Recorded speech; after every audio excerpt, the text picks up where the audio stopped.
There are two basic methods for leavening a cake. It is possible to completely leaven a cake using just air, but more commonly both air and chemically produced gas are used.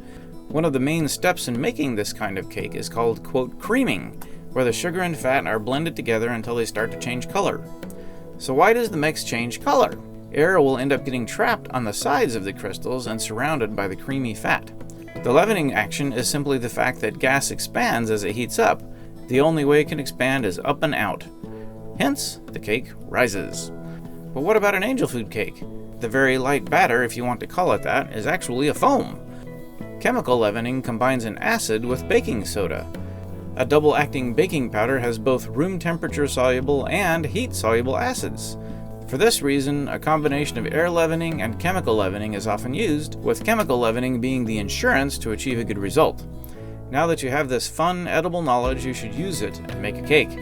Give it a try, and play a bit since you have the knowledge to innovate. It's knowledge you can eat!